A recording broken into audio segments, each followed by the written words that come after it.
Sa isang bansang puno ng ingay ng politika at kontrobersya, sino ang nagsasabi ng totoo? Sino ang nasa panig ng bayan? Welcome to Bayang Pinas, ang news channel na hindi takot maglatag ng katotohanan. Dito, pinag-uusapan natin ang mga isyong may kinalaman sa kinabukasan mo, politika, pamahalaan at ang tunay na kalagayan ng ating bansa. Hindi kami bayad, hindi kami bulag. Sa Bayang Pinas, ang boses ng mamamayan ang tunay na headline. Kaya kung sawang-sawa ka na sa mga baluktot na impormasyon at scripted na kwento, dito ka na. Dito sa Bayang Pinas, tayo ang bantay at boses ng bayan. Kung gusto mong manatiling mulat at informed, don't forget to like, share, and most importantly, subscribe dahil sa panahon ngayon, ang kaalaman ay kapangyarihan. Ito ang Bayang Pinas, balitang totoo, pusong makabayan para sa sambayanang Pilipino. Tara na't alamin ang tunay na balita. Products, pati bigas. Eh, hindi nyo man lang mababa yung presyo ng bigas dahil wala naman kayong support sa farmers. Import lang kayo na import para may kickback kayo dyan, mga ayop kayo. Kasi ngayon, pagkasyahin yung mga tao sa 500 sa Noche Buena po para sa 4 na tao. Ang amang gobyerno ito, kaka-insulto na kayo Kapunan nga natin yung mga yan ng spaghetti sa mukha. Lalo na yung DTI dyan. Kaya mga kampon ni BBM, tumigil nga kayo Tumigil kayo ng kaka-depensa yan sa kanya. Bangag yan. Pasko na naman. Bangag daw po yan mga karyasyong bangag. Niloloko kasi tayo, 500. Grabe naman yung DTI na yun, 500. Sa mga revelasyon, kumaasta na hawak ang Alam ko ba mga karyasyon, nangangatalang mata ninyo at nangangatalang tenga ninyo pag nakikita nyo itong saba na to. Pero kailangan po natin pakinggan ang kanyang sasabihin para at least malaman natin kung anong sinabi niya. Ito po, kung hindi po ninyo matiis, tiisin ninyo. katotohanan. Pero nagtatago naman sa pananagutan. Hindi umuwi dito. At worse, inaabsuelto ang sarili. Tapos ini-expect niya, maniniwala tayo sa lahat na sinasabi niya. Style bulok yan. Hindi papasa ang mga satsat na hindi kayang panghawakan. Ang katotohanan, pinaninindigan sa tamang lugar, hindi pang content lamang, hindi video-video lang. Si Saldico mga kareaksyon, ayaw ni Leila de Lima, gusto umuwi ni Saldico. Gusto yata ni Leila de Lima magkaroon ng Saldico International Airport. Alam mo Leila de Lima, hindi naman importante kung ikaw ay maniniwala o hindi. Baka pagdating ng araw, Leila de Lima, ay makukulong ka ulit. Baka pagdating ng araw. Kasi Leila de Lima, makinig ka. Tama na, ayok na kitang makita, kaya ayaw ko nang marinig ang boses mo. Para kang isang palaka. Kapag ngumaungaw ay parang gutom na gutom sa mga tarugo.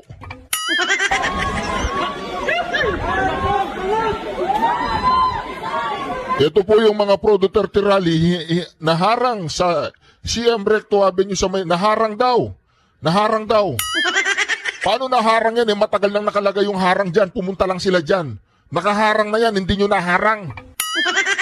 Kasi mga kareaksyon, mayroong mga Duterte supporter kanina na pumunta sila dito sa sa rally ng mga nilanggam nilangaw.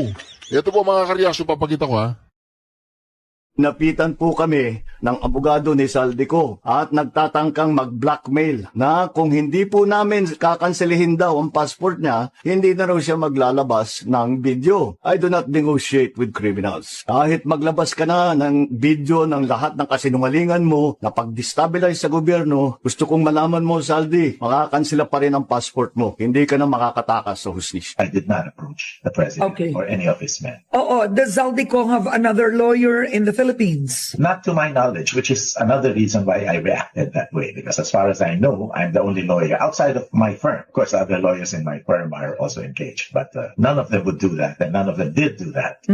So nobody approached the president or Malacanang blackmailing him, asking not to cancel his passport. No, it's a ridiculous proposition because neither of us have anything to bargain for. I don't have the videos. I have no control over content. I have no control over the timing of the release. The palace doesn't have control over the passport cancellation. That's the prerogative of Sandigan Bayan. But why would two parties bargain over something, over two entities, two items that they don't control? It doesn't make sense. Oo, sinungaling po talaga. Sinungaling po talaga itong si Bongbong Marcos. Sabi po niya, mga kareaksyon, nilapitan daw siya ng abogado. Alatado naman na sinungaling Alam naman ng buong Pilipinas na nung sinabi niyang lumapit yung abogado ni Saldico, nagkikipag-negotiate at binablockmail siya. Alatado naman na nagsisinungaling ka, boy Hoy, Bongbong! Alatado naman nagsisinungaling ka, alam namin yun. Ikaw naman, Bongbong! Ang alam naman po natin ng kung totoo man na sinasabi ni Amy na adik, yan po ay maraming malalim. Ayan po ay merong health issue, merong spiritual issue. So hindi mo yan pwedeng basta-basta lang na magagamot through a purpose. Hindi ganun yun. So kaya mahirap po yung ganong klaseng pananaw ni Amy. Pero gayon pa man, naandyan na yan 'di ba? Nandyan na yan, siya na ang presidente, sana man lang, nabigyan siya ng tsansa, inayos niya. Hindi niya inayos, lalo tayo nagkagulo. Isipin mo, ang ganda nung ewan ko na saan ko nabasa ito Sabi nung kay Marcos daw, senior, umabot ng 21 years. Manong Chabet yata. Si Manong Chabet, Tapos eto, 3 taon lang nagkaloko-loko ng Pilipinas. Ang panahon, hindi tayo masyadong kumbinsido sa sincerity niya. Pero yung sincerity niya kahapon nakita natin Kasi ang hindi naiintindihan ng mga tao is gaano kahirap yung merong isang adik sa isang matinong pamilya. Kasi sabi ko nga, kung 10 kayo sa pamilya, kahit naman yung siyam matino ang nanay, matino ang tatay, matino yung 7 magkakapatid. Isa lang dyan ang adik, mga boss. Magugulo yung magulong pamilya, yung matinong pamilya na yan. Oo, ikaw bilang isang miyembro ng tahanan na yan, kapag may adik, maniwala ka, mawawala pitaka mo. Correct. Mawawala yung sapatos mo. Mawawala yung pera. Ultimong barya na nga lang na ipinatong mo sa lamesa, mawawala yan. Basta merong isa sa isang household na merong bisyo. So, ibig mo sabihin, pag addict, magnanakaw. Ano na yun kasi Magkasunod. syempre, di ba kapag meron kang addiction, sakit kasi yan Pag may addiction ka, pag may addiction ka, gagawin mo lahat para mabili mo yung addiction na yon. It doesn't matter kung sa anong paraan mo kukunin yung pera. Kaya nauubos yung mga gamit no? Yun nga lang, adik sa kanin Grabe. Yung adik sa kanin, may kaibigan tayong ganyan, adik sa kanin. Nag-aaway-aaway din yan. Pero at least may mang inasal na solusyon. Macboy. Macboy.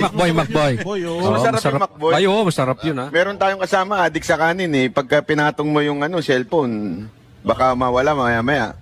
Ay, delikado siya. Dito yun. Totoo kasi sabi nga dito, drug addiction is considered a mental health disorder. Ayan, it is classified as substance abuse disorder or SUD.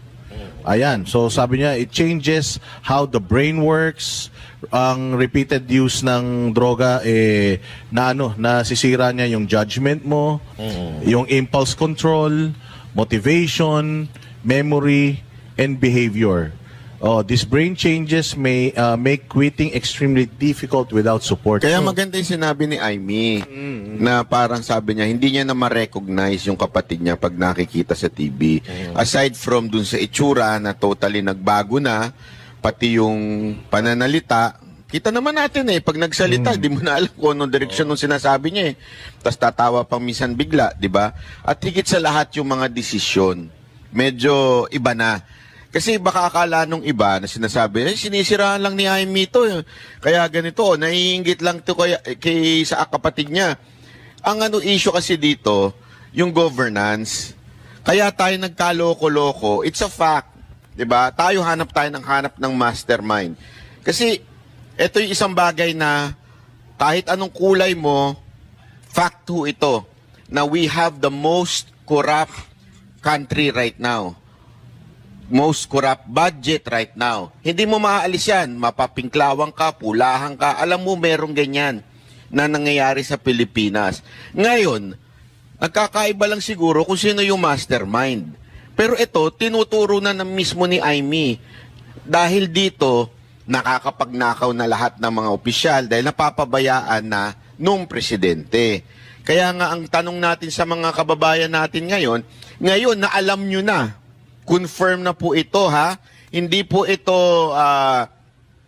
nanggaling sa kaibigan, kaaway sa politika, nanggaling ito sa kapamilya. Insider. O, insider. At saka, ang pinaka nagugulat ako doon sa sample niya namin na iwan, tapos siya ang naglilinis. Ibig sabihin, first hand. Sabi ko nga, asan si Auntie Claire nun? Nung naglilinis si Aimee. Hindi, sinasabi naman ni ano. Oh, tama. Di ba? Asan si Auntie Claire nun? Bakit siya nakikialam dito sa mas may alam niya pa? Ito nga mismo si Aimee naglilinis nung mga droga na natira siguro dahil ganun pag naano ka na, pag nagda-drugs ka na, naiiwan mo na. Pati nga daw yung mga security nagsisialisan na dahil di na rin nila matanggap yung nangyari. Kaya nga sabi ko, ano to? Tayo bang mga Pilipino, okay lang sa atin ito? Ganun na ho ba tayo? Kayo ho ba na mga kababayan na nanonood sa atin, pag kayo may kapatid na adik, masaya kayo? Yun lang tanong, masaya po ba kayo kung may kapatid kayong adik? Masaya po ba yung bahay ninyo? Alam niyo yan kasi marami sa atin may somehow may ganun O, kung hindi kayo masaya na may kapatid kayong adik, magulang na adik, o di kaya anak na adik, paano pa kaya itong bansa natin? Pero normal yan, Coach Oli, nasa umpisa, iano mo yung parang in denial ka, ayaw mo mapahiya yung pamilya mo, ayaw, may mga kakilala ka ba na gano'n, na may mga kamag-anak na sila, pero pinagtatanggol pa nila. Di ba? Meron ka. Actually, yung ginawa ni Aimee na yan, she applied love. Kasi yung patience niya inantay niya, magbabago yung kapatid ko, maalis siya. Pero yung addiction kasi, sabi nga ni Boss Dada kanina, yan ay sakit. And ako, I believe that is, you are spiritually sick. You are under the influence of evil. Kaya ito, hindi ito basta lang gamot malalim ang problema. And then, kaya naiintindihan natin yung kay Aimee, hindi pa nga siya basta-basta. Tapos kine-question siya, kaya nga binabanatan natin si Aimee dahil hindi nagsasalita. Tiniis pa nga ni Aimee yun. Na siguro, trusting, knowing na magbabago. Yung sinasabi, baka naiinggit si Aimee. I don't think so. Kasi, kung may inggit kay Aimee, hindi niya itutulak yung kapatid niya. Kakausapin niya si BP Sara para maging kapartner ng kapatid niya. Siya ang tumulong. Ito, si Aimee ang tumulong kay Bongbong na maging presidente. Pero gusto ko lang banggitin to na nakita ko yung sincerity ni Aimee dahil yung ginawa ni PRRD na pinakulong ay pinalibing yung kanilang tatay sa libingan ng bayani, binabanggit niya Yun yung hindi natin nakita kay Bongbong Marcos. Isipin mo, dumalaw na siya sa puntod. Hindi niya inalala, ikaw nagpa-kidnap, di umano, doon sa tatay niya, doon sa Hague. Ito si Aimee, nakikita mo talagang concerned siya na pati kay PRRD, tinatanaw niya. Kaya sa tingin ko, malayo mararating din ito. Again, hindi natin sa sinusuportahan. Patas lang po tayo. Diba? Alam naman yan. Kahit sa vlog ko, binabanata natin si Aimee. Ba't patas tayo? Sana po, let's move forward. Dahil hindi po pwede na meron tayong presidenteng adik. Ngayon, kung sa tingin ninyo, talagang mali si Aimee, then let's do the hair follicle test. Let's prove it. Yan. Diba? Sa tamang paraan. Kasi yun ang yun ang bukang bibig nila ngayon. Anong klase kang kapatid? Yes. Bakit sinisira mo yung kapatid mo? Yun ang nila. Master Jude, anong may dadagdag mo? Sabi ni kanina, sabi ni Marcos, parang hindi parang hindi ugaling kapatid yung ginawa ni Senator Aimee Marcos. Sumagot naman dito si Senator Aimee Marcos. Sige, magpapa-DNA test ako, pero magpapa-hair follicle test kayo. Yun ang na dapat, eto, kung talagang totoo kayo sa mga sinasabi nyo, dito natin mapapatunayan. Actually, matagal na natin sinasabi ito eh. Pag nagpa-hair follicle test sila, then negative ang lumabas, sampal ito sa mga tao na nagsasabi na bangag si Pangulong Bongbong Marcos. So, ibig sabihin, sila makikinabang dito, partner, pag naging negative ang resulta. So, pag hindi nangyari yung hair follicle test, mas lalong yung haka-haka ng taong bayan is lalong lalalim. Lalong mag-iisip ang taong bayan na, ay, totoo nga itong sinasabi ni Senator Amy Marcos kasi hindi kumasa doon sa kanyang hamon, which is hamon na yan ng mamamayang Pilipino since the time na sila ay naupo, di ba? Matagal nang gusto ng mga Pilipino, hindi man lahat, pero karamihan, na magpa-hair follicle test si Pangulong Bongbong Marcos. At ngayon, hindi lang si Pangulong Bongbong Marcos na ang hinahamon. Buong pamilya na. Nadamay na yung mga anak, pati asawa. Partner. Mabigat na mabigat yun. Ikaw naman, Jay, ano naman ang masasabi mo doon sa yung pinagdadaanan ni Amy? O kasi tagal niyang tiniis eh. Mantakin mo, parang sinasabi niya, hindi ko pa siya responsibilidad noon. Kaya kasi buhay pa ang mga magulang ko, pero alam ko na yun na talaga ang ano niyan. Yun na talaga ang problema niyan. Pero ngayon, nagpunta tayo sa ibang bansa, ako ang tumayong mga magulang para sa ating magkakapatid, at ngayon parang tinitake niya na as responsibility yung paglalabas ng katotohanan. Sa tingin mo, bakit ngayon lang? Ang ano lang din kasi diyan kay Senator Amy, katulad niyan yung sinasabi na siya nga ay naninira. Sa totoo lang, sobrang bigat sa pakiramdam nun na, alam mo yun, na noon pa man, dala-dala na ni Senator Amy yung bigat ng nararamdaman niya na lalo pa may mga kilalang personalidad din na nakakasama si Marcos pagdating sa pag-addict. So yung mga tao na yun, maaaring nasasabi rin nila sa iba yung kanilang mga ginagawa. So noon pa man, talagang sinisira na ni Marcos Jr. yung pangalan nila at talagang yung kahihiyan naman sinasalo ng buong pamilya, lalo na to si Senator Amy. Doon naman ako sa sa mga malinaw na sa atin ngayon. 'Di ba, palagi tayo nagtatanong nung panahon ni Pangulong Duterte, ang daming nahuling mga drug lord, mga pusher, hanggang sa mga user din, at hindi basta-basta yung mga nauhuli nun. Ngayon, napakaliwanag na at nagkaroon na tayo ng mga sagot sa isipan natin na una-una yung mayor ngayon na pinakakawalan din, na umaming siya ay drug lord, pinakawalan din nung nakaupo na si Marcos, ganoon din si De Lima. At ngayon, yung mga katanungan natin na bakit walang nahuhuling mga drug lord na kahit na bilyong-bilyong halaga ang daladalang droga, wala man lang yung iisang driver lamang. So, talagang sobra tayo nagtaka na bakit ganun. At may mga nakikita pa tayo na mga droga na lumulutang sa dagat na kung sino gumagawa nun. So, talaga nagkaroon ng kasagutan sa isip natin na kaya pala walang nahuhuling mga drug lord, kaya pala walang nahuhuling mga bigating mga tao na dikit doon sa droga na yon, kasi nagdodroga din, maaaring sangkot or yun nga na nagdodroga din ng mismong presidente.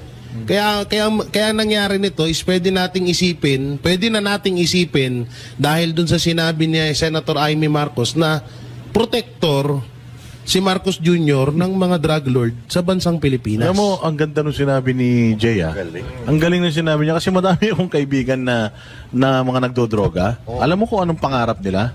Magtinda ng droga. Magsisimula lang sila as user.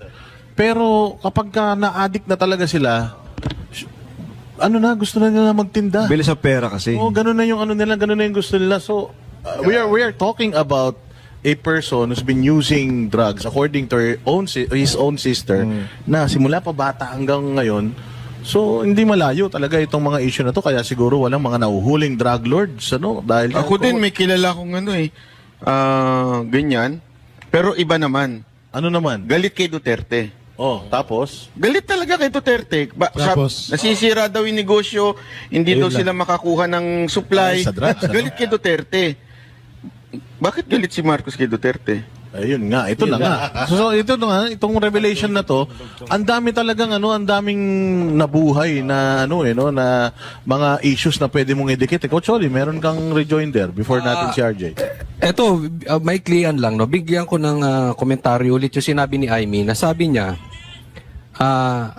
ading ko, uwi na tayo. Magpagamot tayo. Ading ko ba sinabi niya? Hindi adik ko? Ading. Ading. Kaya mga Ilocano, ang ibig sabihin nun, kapatid. Mas kapatid na nakababatang bata. kapatid. Oo. Kapatid. Hahawakan kita. Hindi siya verbatim pero gano'n. Ang ibig sabihin para sa akin noon, pagamot ka na. Akong bahala sa'yo, hindi kita papabayaan. So, alis ka na dyan, uwi na tayo, at kung ano man ang mangyaring sa politically o criminally, andito ako, hindi kita papabayaan. Hawak kita. Kasi magkasama tayo sa hirap dati eh. Yung mga kasama mo, wala yan. Ngayon lang yan. So, ang dating sa akin nito, ang binitawan nga ni Aimee kahapon is more on drugs lang eh. Naalala ko yung interview namin kahapon kay Senator Cosete. Na tinanong ko, yung mga senator ba, posible bang alam nila yung nakawan? Alam daw. So, ang binitawan ni Aimee kahapon is family lang. But, tingin ko, alam din ni Aimee yung nakawan. Possibly involved. Possibly involved yung kapatid niya. So, ito na, inaalalayan na kita. Habang ito lang ang issue, uwi na tayo. Kasi, lalalim pa ito pag hindi ka nagtigas-tigas ka pa ng ulo. Darating tayo doon sa punto, may problema talaga sa ghost projects. Ayun lang. RJ. Naalala ko yung kay Tantoco. Hindi niya ba naisip yon? Parang may kasagutan na rin eh. Kaya nga eh. 'Di ba? Kasi yung family, lahat daw eh, 'di ba? Lahat sila gumagamit. So, ibig sabihin, ito si First Lady nung yung si Tantoco, 'di ba, yung namatay, pwedeng nandun din talaga siya sa kwarto no, 'di ba? So, parang ito na yung mga sagot sa mga katanungan na walang sagot noon. At kitang-kita talaga natin kasi ang style ng addict basis dun sa mga nakakasama natin, kakilala natin, yung mga yan, walang pakialam yan basta makascore sila. Totoo yan. So parang itong nangyayari na to na walang utang na loob talaga. Kasi biruin mo naman, ito lang eh. Simpleng-simple. Si Manong Chavit, kinausap niya yung mga mayor, di ba? Na suportahan si Bongbong. Ganon din, sinabi din ni Senator Aimee, kinausap ko si Sara na kaibigan ko para suportahan ka. 'Di ba? Tapos wala ring nangyari. Parang hindi na rin siya kilala. Ganon, ito yung isa pa sa pinakamatinding wala talagang utang na loob itong si Bongbong. Yung pagpapalibing nung tatay mo, 'di ba? Doon sa libingan ng mga bayani. Ang tagal nakasalamin niyang tatay mo, pero isang probinsyano lang ang makapagpalibing. Ngayon, isa pa. Ito ang isa pa sa pinakamalaking walang utang na loob kay Pastor Kibuloy at sa SMNI, di ba? Ang laki ng ambag ng SMNI